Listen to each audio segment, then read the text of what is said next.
Assalamualaikum warahmatullahi wabarakatuh. Halo pemirsa SBTV dan RSI TV dimanapun Anda berada. Berjumpa kembali dengan saya Pristi Indriana dalam acara Ragam Kesehatan. Acara ini terselenggara berkat kerjasama SBTV dan RSI TV. Acara Ragam Kesehatan ini tentu saja akan selalu menguak fakta, isu dan juga tren seputar kesehatan. Dan tentu saja kita akan senantiasa mengundang narasumber yang kompeten di bidangnya. Nah pemirsa SBTV dan RSI TV dimanapun Anda berada, saat ini kita sedang berada di taman wisata yang hits banget dan kekinian banget di Pangkalan Bun, yang tentunya juga instagramable banget. Kita sedang berada di wisata Jurung 3 Pasir Panjang Pangkalan Bun. Dan bersama kita telah hadir satu narasumber kita yang luar biasa. Beliau adalah Dr. Aryo Sudrajat, spesialis kulit kelamin. Beliau adalah salah satu dari 2 dokter spesialis kulit kelamin yang bekerja di Rumah Sakit Umum Daerah Sultan Imanuddin Pangkalan Bun. Selain di Sultan Imanuddin Pangkalan Bun, beliau juga berpraktek mandiri di Apotik Bintang Sehat yang beralamat di Jalan Pangeran Antasari nomor 15 Pangkalan Bun. Langsung saja kita akan menyapa narasumber kita pada hari ini. Assalamualaikum dokter. Waalaikumsalam. Apa kabarnya hari ini? Baik, alhamdulillah senang sekali bisa bergabung di sini. Kami ucapkan terima kasih karena dokter telah berkenan meluangkan waktunya di sela-sela kesibukan dan jadwalnya yang padat tentu saja untuk bergabung bersama kita di acara Ragam Kesehatan. Nah dokter, hari ini tema yang kita bahas nih sangat menarik sekali menurut saya dan tentu saja sangat tidak asing lagi ya bagi masyarakat awam. Betul, betul. Saya yakin dari kalangan remaja, dewasa sampai usia tua, baik wanita maupun pria pasti sangat mengenal ini topik yang akan kita bicarakan ini, yaitu tentang jerawat. Luar biasa sekali di tema kita nih. Tapi walaupun semua orang tahu kata jerawat, tapi saya rasa mungkin banyak yang masih belum tahu hal detail mengenai jerawat itu sendiri. Apa sih jerawat itu? Bagaimana penanganannya? Mungkin jenis-jenisnya. Nah, di sini kita akan berbincang tentang itu ya, dokter. Kita harapkan bisa membuka wawasan masyarakat kita di luar sana tentang jerawat. Nah, mumpung ada dokter di sini nih, saya pengen saya pengen mengupas setajam silet nih dokter. Wow, mantap. Tentang jerawat. Jadi mohon penjelasan dari dokter terlebih dahulu, apa sih sebenarnya jerawat itu, dokter? Jerawat atau yang biasa kita kenal akne, itu adalah peradangan pada kelenjar pilosebasea atau pada follicle rambut. Biasanya mempunyai tempat-tempat predileksi tertentu seperti wajah, dada, dan punggung. Wajah, dada, jadi dan banyak punggung. faktor yang melibatkan terjadi jerawat. Penyebabnya sendiri, dokter? Untuk penyebabnya banyak ya, banyak membaginya secara beberapa macam. Yang antara lain penyebab jerawat itu bisa karena faktor usia, misalnya jerawat akne vulgaris yang biasa terjadi pada usia remaja. Usia remaja. Kemudian ada juga akne yang terjadi karena pemakaian krim. Itu dikenal akne kosmetik. Kemudian ada juga akne yang terjadi karena peradangan oleh kuman, misalnya pada akne pada follicle pilosebasea itu ya. Jadi ada banyak mekanismenya. Yang pertama bisa ada peradangan, yang kedua adanya infeksi bakteri di situ, yaitu Propionibacterium acne, dan kemudian adanya proliferasi daripada kelenjar pilosebaseanya sendiri, sehingga menutup daripada lubang kelenjar pilosebasea tersebut. Itu faktor-faktor penyebab-penyebab tadi tentunya akan diperberat oleh banyak faktor resiko. Betul, dokter. Ada nggak sih dokter faktor resikonya? Faktor resiko akne itu yang pertama adalah kulit berminyak. Kulit berminyak yang jadi pertama. Kalau orang yang kulit yang berminyak itu akan cenderung berjerawat. Yang kedua itu faktor resikonya usia, di mana usia remaja itu biasanya terjadi ketidakseimbangan hormon, sehingga muncul jerawat di situ. Selain itu juga ada akne hormonal yang terjadi pada wanita yang mau haid biasanya. Itu ada muncul beberapa akne di wajah, itu karena juga pengaruh hormon. Kayak saya ini sekarang sedang ada contohnya. Mungkin ada hubungannya dengan itu. Ini saya sepertinya sedang sangat-sangat menjiwai banget nih peran nih dokter.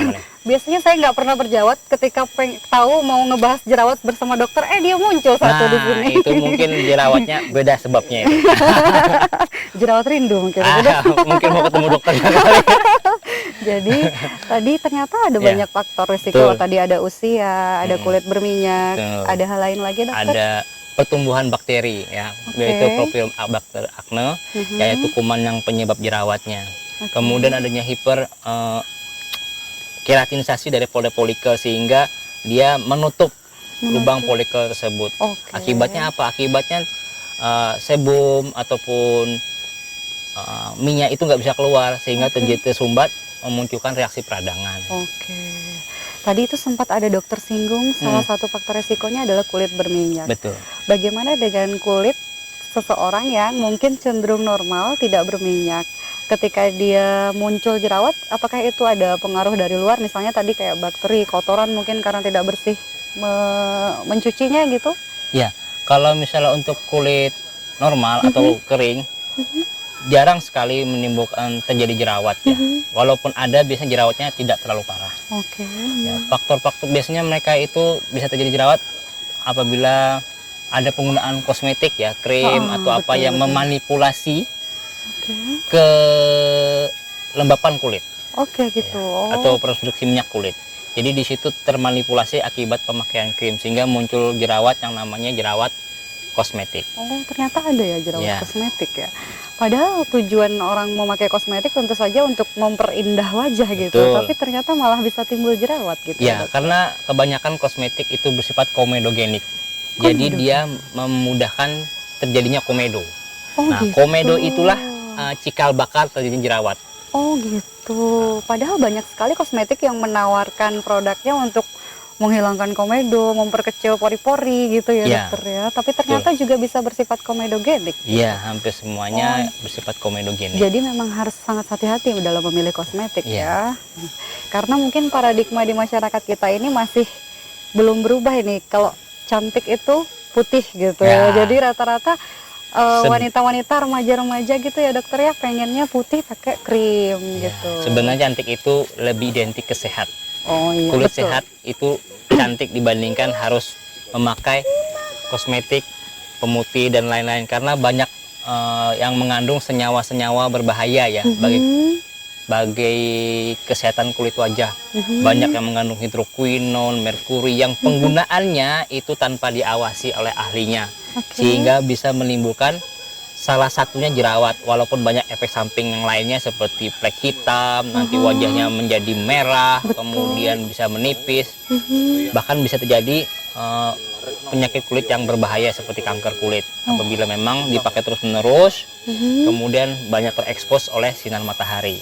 Malah sangat berbahaya sekali ya. Jadi memang yang cantik itu sehat ya. Betul. Jadi masyarakat warga Kota Manis Pangkalan Bun, sepertinya kita harus sama-sama merubah paradigma nih, bahwa cantik itu tidak harus putih ya Pak ya. Yang penting adalah sehat dan bersih mungkin ya. Nah ini kembali ke topik kita di jerawat tadi. Jenis-jenis jerawat dokter gimana nih? Untuk jenis-jenis jerawat sendiri pembagiannya bermacam-macam, antara lain orang membagi berdasarkan bentuk. Kalau berdasarkan bentuk ada yang jerawat komedonal, ada jerawat papulopustul, ada jerawat nodulokistik. Itu berdasarkan bentuk jerawatnya. Biasanya kalau yang komedona tuh banyak komedo-komedonya yang dominan. Walaupun dalam praktek sehari-hari biasa jerawatnya itu banyak yang campuran. Jadi ada komedo, ada juga papul, ataupun ada pustul, ada nodul. Cuma kita lihat mana yang dominan. Lesi apa yang dominan? Barangkali bisa dicontohkan dokter yang komedonal, yang pustul tadi, masyarakat biar lebih tahu. Ternyata jenis jerawatku seperti ini gitu. Untuk akne komedonal biasanya kan pemirsa tahu komedo seperti apa. Jadi komedo itu dibagi menjadi dua, yaitu white head komedo dan black head komedo. Yaitu yang putih-putih seperti warnanya seperti kulit normal. Kemudian kalau yang black head komedo itu ada hitam. Dia di lubang pilosebasia tertutup hitam. Nah kalau yang hitam itu boleh kita lakukan ekstraksi atau mengambil komedonya. Tapi kalau yang putih itu akan merusak, malahan merusak pori-porinya. Oh gitu. Jadi dibiarkan saja kalau yang Dibiarkan putih saja, ini? cukup dengan cuci muka atau Oke. penggunaan krim yang bersifat komedolitik. Oke. Kemudian kalau yang jerawat papulopustul itu kan sudah terjadi keterlibatan bakteri di sana, kemudian ada reaksi peradangan sehingga membutuhkan pengobatan yang lebih rinci, yang lebih Tentu saja lebih fokus gitu fokus ya, lagi. Pak ya. Mungkin ada penggunaan antibiotik di situ, ada penggunaan obat tutul jerawat untuk menghilangkan reaksi inflamasinya dan Oke. membasmi kuman-kuman penyebabnya. Oke. Kemudian kalau yang akne nodul kistik itu dibutuhkan tindakan seperti penyuntikan steroid intralesi. Oh, di jerawatnya itu ya, dokter. Betul. Ya, oke. Kalau yang jerawat orang, kata orang beruntusan gitu, dokter, itu masuk dalam kategori yang mana tuh? Yang kecil-kecil tapi banyak mungkin. Itu termasuk jerawat yang komedonal. Oh, komedon. Kalau itu ringan saja, mungkin dengan cuci muka, penggunaan krim-krim komedolitik biasa sudah membaik. Oke, yang tadi yang memang perlu penanganan ekstra yang akne pustul Pustul tadi. sampai yang nodul kistik. Oke, nodul kistik. Bagaimana dengan proses terjadinya, dokter? Kan jerawat tidak sekonyong-konyong langsung terjadi gitu, tiba-tiba muncul gitu. Kalau Betul. proses terjadinya di dalam kulit Proses ini, terjadinya jerawat itu ada mekanisme sendiri. Kita lihat dari folikel pilosebaceae, di mana folikel itu terjadi hiperkeratinisasi atau pembentukan keratin, atau kita lihat lapisan tanduk itu lebih dibandingkan normal. Jadi dia menyebabkan terjadinya penyumbatan. Karena penyumbatan di situ ada muncul koloni kuman, yaitu Propionibacterium acne, sehingga memunculkan reaksi inflamasi. Nah, di situ akan timbul jerawat. oke. Nah, kalau misalnya yang jerawatnya semakin parah, membesar di nodul kistik, itu bahkan bisa merusak folikel. Dengan pecahnya folikel, otomatis kuman dan sebum dan lainnya itu akan keluar keluar. daripada folikel, yang akan menyebabkan kerusakan yang lebih besar. Oh, Nah, itu bahayanya, mengapa jerawat itu tidak boleh dipencet, oh gitu. karena akan merusak dinding folikelnya. Malah nggak boleh dipencet Iya. ya? Kalau yang masih meradang merah itu nggak boleh, karena akan merusak dinding folikelnya, Oh, gitu. yang akan menyebabkan kerusakan lebih parah. Oke, wah menarik sekali nih. Padahal mekanisme kita nih harus melanjutkan tentang mekanisme nih, dokter. Tapi tetap saja kita harus rehat sejenak. Oh ya. Kita akan kembali setelah jeda pariwara berikut ini. Jangan kemana-mana pemirsa, tetap tune in di acara Ragam Kesehatan.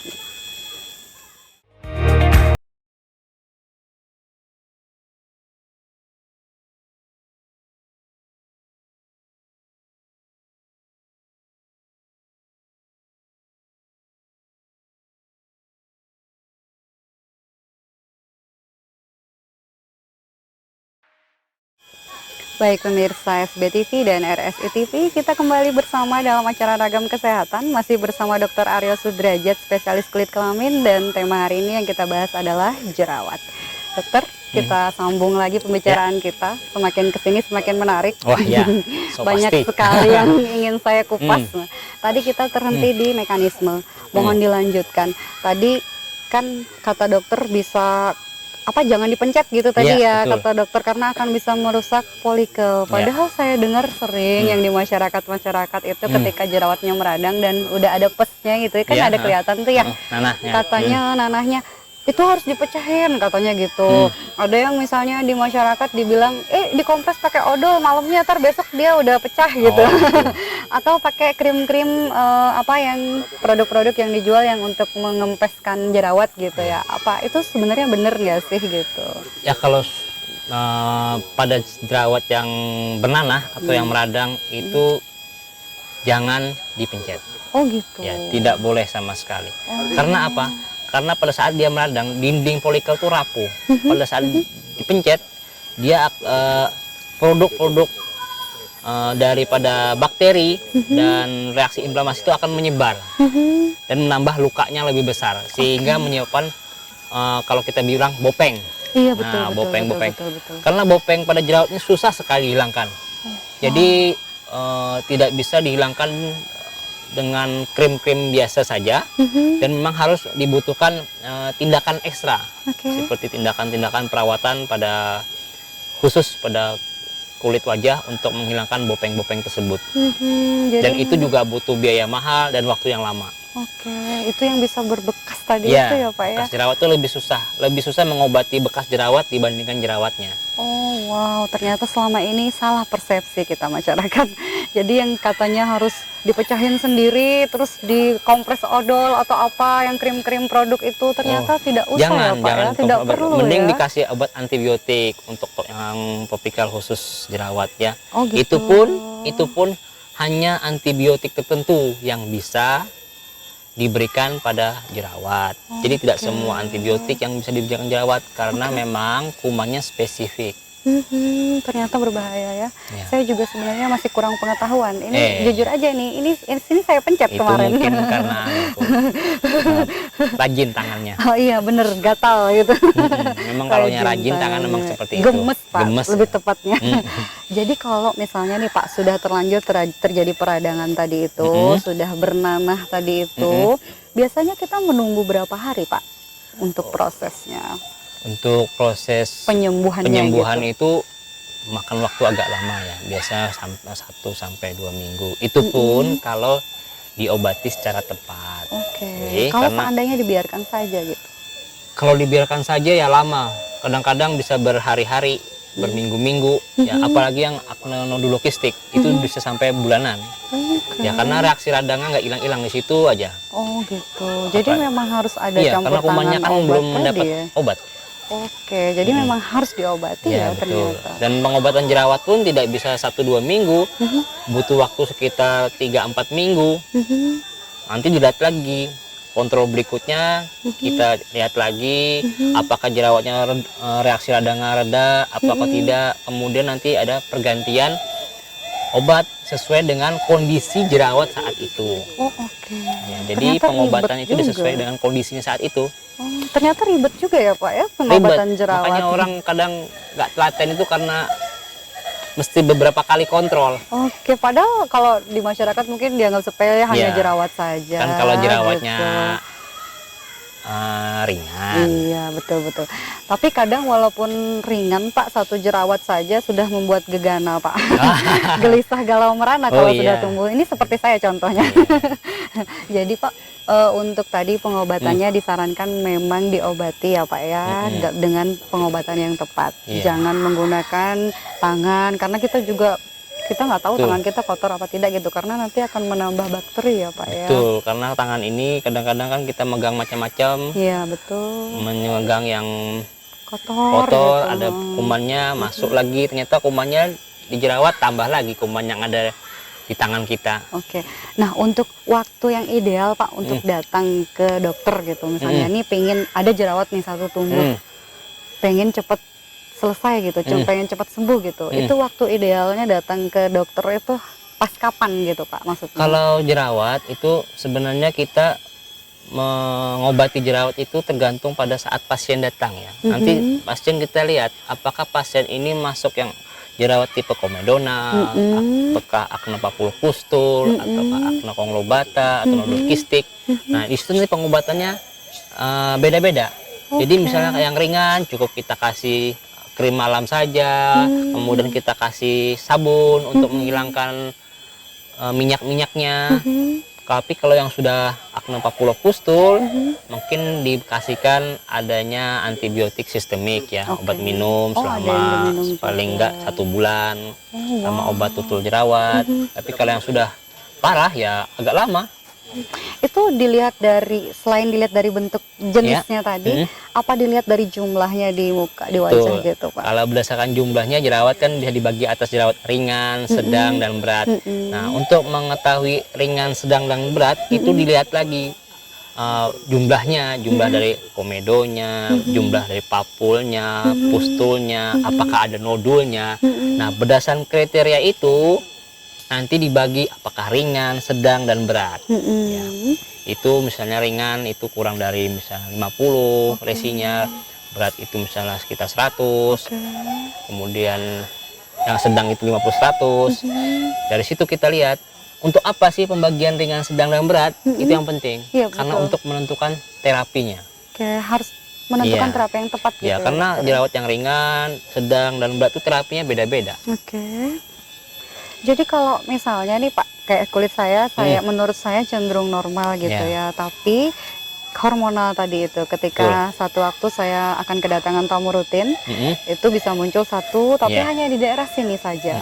Itu bagaimana Pak? Pengobatan yang tepat gitu maksudnya. Kalau untuk jerawat yang hormonal kayak gini kan kita sudah mengetahui penyebabnya. Betul. Karena kan ada siklus hormonal yang dialami perempuan setiap bulannya ya. Betul sekali. Nah, kalau jerawat hormonal kayak gini cukup kita kasih obat tutul jerawat saja. Oke. Karena biasanya jerawatnya tidak terlalu parah. Iya, Ya. betul. Apalagi kulit mbaknya ini normal. Iya. Kecuali kulit mbaknya berminyak baru kita kasih. Kalau yang seperti mbaknya jerawatnya cuma 1 atau 2 biji, kemudian datangnya pada saat dia menstruasi, Betul. itu cukup obat tutul jerawat saja. Sehari 2 kali sudah cukup. Oke, tapi tetap harus bermain obat tutul jerawat Ya, ya, cukup tidak itu hanya aja. dibiarkan gitu maksudnya. Karena memang jerawat ini bikin resah Pak. Ya. Bikin resah, gelisah. Resah dan gegana tentu saja.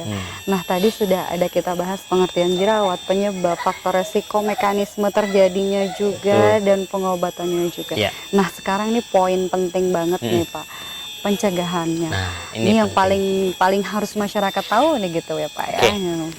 Pencegahan jerawat itu yang penting ya, karena apalagi pada usia remaja gitu ya. Betul. Yang pertama, apabila pada usia remaja kulit Anda berminyak, maka saya sarankan untuk cari sabun cuci muka untuk kulit yang berminyak. Oke. Kalau kulit normal atau kering itu nggak terlalu masalah karena jarang sekali timbul jerawat ya. Oke.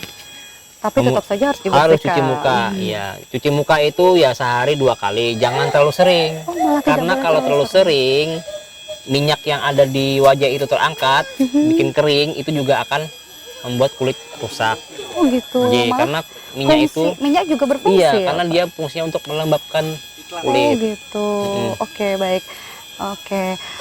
Untuk Kemudian pencegahan, pencegahan kedua, selain kita mencuci wajah ya, misalnya pas lagi mandi ya menggunakan sabun wajah, atau misalnya habis aktivitas menggunakan sabun wajah. Yang kedua itu tunggu Pak.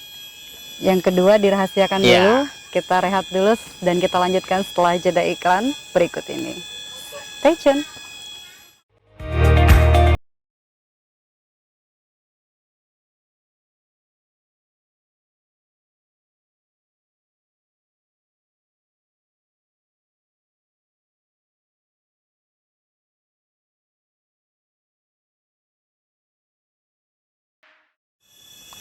Baik pemirsa SBTV dan RSI TV, kita kembali lagi dalam acara Ragam Kesehatan, masih membahas seputar jerawat dan bersama Dr. Ariel Sudrajat, spesialis kulit kelamin.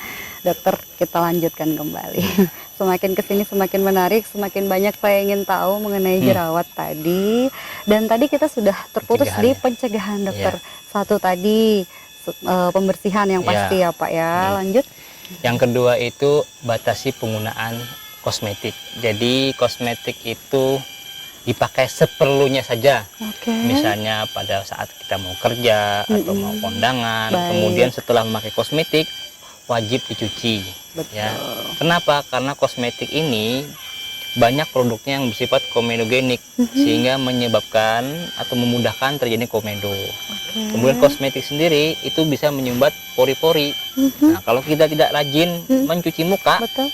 itu bisa menimbulkan jerawat. Oke, dia tersumbat tadi itu Betul, ya Pak tersumbat ya. sehingga di situ bisa muncul jerawat. Oke. Kemudian yang ketiga, penggunaan krim anti jerawat. Jadi sebenarnya ada krim anti jerawat itu. Dia biasa dipakai malam hari. Gunanya apa? Gunanya untuk meminimalisasi terjadinya hiperkeratosis pada folikel rambut, atau supaya sel-sel kulit mati itu tidak lengket atau tidak menyumbat pori-pori. Jadi di situ dikasih krim anti jerawat. anti jerawat atau komedogenik, biasanya mengandung retinoid acid dalam konsentrasi rendah. Itu boleh dipakai setiap hari atau hanya waktu tertentu saja? Biasanya dipakai malam hari ya, karena pemakaian yang terus-menerus kadang bisa menyebabkan reaksi iritasi. Maka kalau sudah terjadi efek yang diinginkan, pemakainya harus dijarangkan.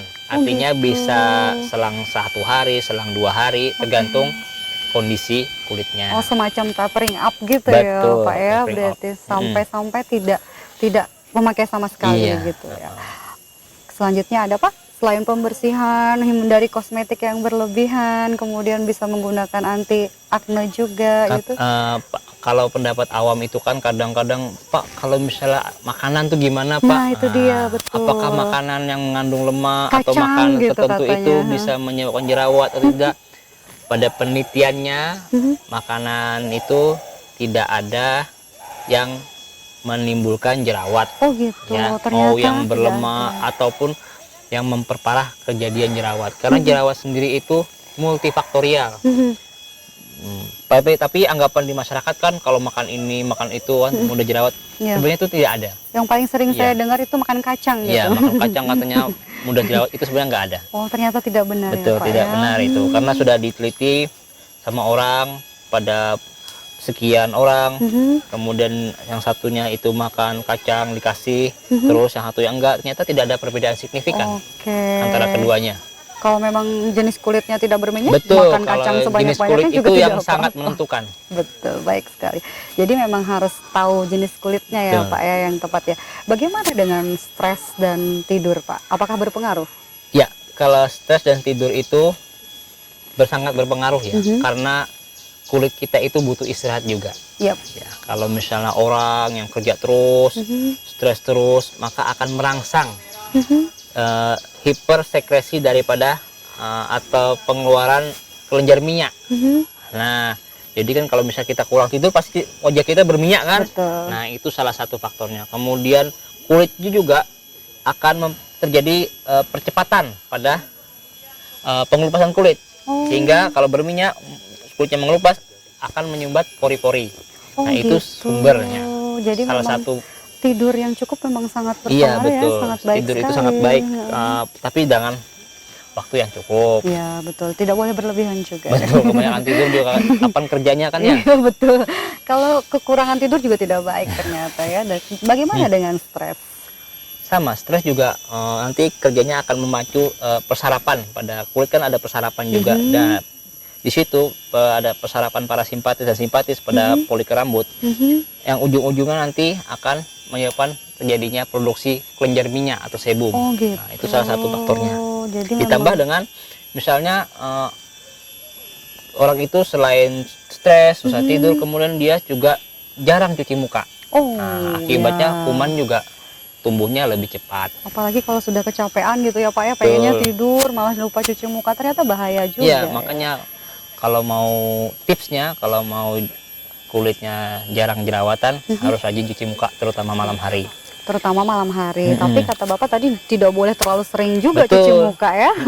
Apapun kalau selalu sering juga nggak baik. Oke, hal-hal yang berlebihan ternyata memang tidak baik ya. Memang harus sesuai pas porsinya gitu ya Pak ya.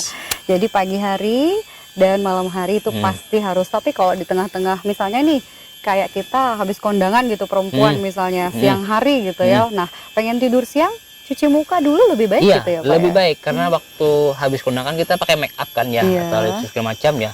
Nah, itu wajib cuci muka ya. supaya itu tidak menyumbat. Oke, menyumbat pori-pori tadi itu yang bisa menimbulkan jerawat itu. Nah, bagaimana dengan angka kejadiannya Pak? Apakah berbeda dengan pria dan wanita tentang jerawat ini? Kalau jerawat pada pria dan wanita itu kejadiannya hampir sama ya. Jadi pada pria sama wanita itu setelah dilakukan penelitian angka kejadiannya sama aja. Gitu. Antara laki-laki dan perempuan ya. Cuma pada perempuan itu kalau jerawatan biasanya lebih parah. Perempuan lebih parah ya. Kenapa ya Pak ya? Apakah Ya, ada faktor-faktor hormon tadi yang bermain ya? Oke. Ternyata hormon yang bermain di sana. Nah pemirsa, itu tadi tentang pencegahan jerawat. Ternyata kita memang harus, yang paling utama adalah membersihkan wajah ya Pak ya. Lalu bagaimana dengan jerawat yang berada di luar wajah? Misalnya tadi seperti Bapak sebutkan di punggung dan lain-lain gitu. Apakah penanganannya sama? Untuk penanganannya sebenarnya hampir sama. Cuma kalau jerawat yang di luar wajah atau di luar area wajah seperti punggung dan dada, itu ada penyebab yang lain selain yang faktor-faktor yang saya sebutkan tadi, yaitu adanya obat. Nah, kadang-kadang kita kan sering mengkonsumsi obat anti alergi yang seperti prednison atau dexamethasone, metronidazole. Nah, salah satu efek sampingnya itu ada erupsi acneiformis, di mana muncul jerawat di tempat-tempat predileksi jerawat. Jadi dia munculnya banyak mendadak. Gitu. Bisa di dada, punggung, wajah gitu ya. Nah, itu karena obat. Nah, kalau misalnya kita temukan faktor itu, hal yang pertama harus kita atasi adalah menghilangkan atau mengasih tahu pasien bahwa obat itu harus di stop. Itu yang pertama, yang penting. Kemudian baru kita obatin jerawatnya. Karena kalau obat itu tidak di stop, maka jerawatnya akan terus-menerus tumbuh. Gitu ya. Nah, sepertinya banyak sekali nih yang harus dikupas. Tapi waktu kita terbatas, Pak. Jadi untuk saat ini kita akan membahas jerawat yang memang lebih fokus di wajah saja ya, Pak ya. Untuk yang tadi yang di daerah dada, punggung, karena pengaruh obat-obat tadi itu mungkin harus ada sesi lain gitu, Pak. Nah, sebelum kita tutup, mohon disimpulkan terlebih dahulu tentang bahasan kita hari ini agar masyarakat kita bisa lebih paham tentang apa yang kita bahas. Pertama ya, kita harus tahu dulu jerawat itu apa. Jerawat adalah peradangan pada kelenjar pilosebasea. Untuk penyebabnya sendiri ada beberapa faktor ya. Yang pertama adalah hiperkeratinisasi daripada folikel. Jadi folikelnya itu terjadi produksi keratin ya, atau kulit yang berlebih, kemudian dia lengket. Kemudian ada reaksi inflamasi di situ, ada kuman. Nah, itu adalah faktor-faktor penyebab jerawatnya itu ya, atau faktor fisiologinya. Nah, dari situ kita tahu, oh ini jerawatnya seperti ini. Jadi kita harus bisa menghilangkan faktor-faktor tersebut. Kemudian jerawat itu juga banyak sebabnya ya, tidak hanya yang saya sebutkan lagi, bisa jerawat akne kosmetik, karena hormon, karena obat dan lain-lain sebagainya. Makanya itu harus perlu dievaluasi lagi. Kemudian dicari penyebabnya. Betul. Untuk pembagiannya jerawat sendiri banyak ya. Ada yang berdasarkan keparahan, ada yang ringan, sedang dan berat. Ada yang dari bentuk. Ada bentuknya. Itu semuanya tujuannya apa? Untuk memudahkan terapi. Kemudian untuk terapinya sendiri, yang penting itu penggunaan sabun ya, sabun cuci muka sesuai dengan tipe kulit. Kemudian kalau aknenya ringan, hanya kita bisa kasih cuma krim komedolitik misalnya. Kemudian kalau misalnya udah 40 pustu atau yang sedang, bisa dikasih antibiotik ya, baik sistemik maupun topikal. Kalau sudah berat, itu mungkin penggunaan tindakan atau terapi tambahan seperti suntikan, ada laser, kemudian ada sinar untuk menghilangkan kuman-kuman jerawatnya. Ternyata memang jerawat itu tidak sesederhana yang dipikirkan selama ini ya. Ribet juga ternyata untuk mengobati jerawat. Nah pemirsa, tentu saja kita yang harus lebih aware terhadap diri kita sendiri. Jangan lupa yang paling diutamakan yaitu yang pertama adalah menjaga kebersihan kulit ya Pak ya. Dan tentu saja yang harus digarisbawahi juga, setiap orang perlu tahu jenis kulitnya apa gitu ya Pak. Kenali kulit Anda. Kenali kulit Anda, kalau bukan Anda siapa lagi yang mengenali? Baik, nah ini menarik banget memang Pak pembahasan tentang jerawat. Saya rasa memang belum cukup ini, tapi karena waktunya yang terbatas, kita harus mengakhiri perbincangan kita tentang jerawat. Terima kasih kami ucapkan kepada Bapak yang sudah berkenan meluangkan waktunya, berkenan berbagi ilmu untuk masyarakat kita. Sama-sama. Kami ucapkan terima kasih. Pemirsa. Mudah-mudahan lain waktu kita bisa berjumpa lagi Pak ya, dengan membahas topik-topik yang lagi hits dan kekinian di masyarakat. Tentu saja kita harapkan bisa membuka wawasan masyarakat. Baik pemirsa, tentu saya yakin nih banyak sekali yang menyimpan pertanyaan-pertanyaan mengenai jerawat, tapi tidak bisa diungkapkan dengan kata-kata karena tidak punya waktu untuk di acara ini, tidak menyediakan call untuk pemirsa gitu ya. Jadinya Jangan khawatir, Anda bisa datang berkonsultasi kepada Dr. Aryo Sudrajat, spesialis kulit kelamin.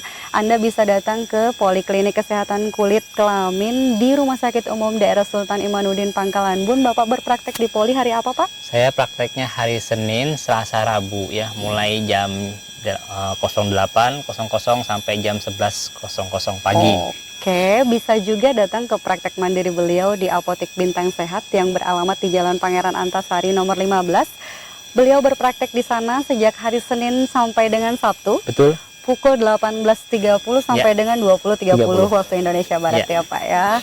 Silahkan datang dan berkonsultasi dengan Dr. Aryo. Nah pemirsa, kita cukupkan perbincangan kita tentang jerawat pada hari ini dalam acara Ragam Kesehatan. Saya Pristi Indriana selaku pembawa acara sekaligus mewakili seluruh kru RSSB TV dan RSI TV yang bertugas mengucapkan terima kasih atas perhatian Anda semua dan mohon maaf yang sebesar-besarnya jika terdapat kekurangan dan kesalahan dalam selama kita berbincang membahas tentang jerawat. Kami pamit undur diri. Wabillahi taufiq wal hidayah. Wassalamualaikum warahmatullahi wabarakatuh. Sampai jumpa dalam acara Ragam Kesehatan berikutnya. Terima kasih.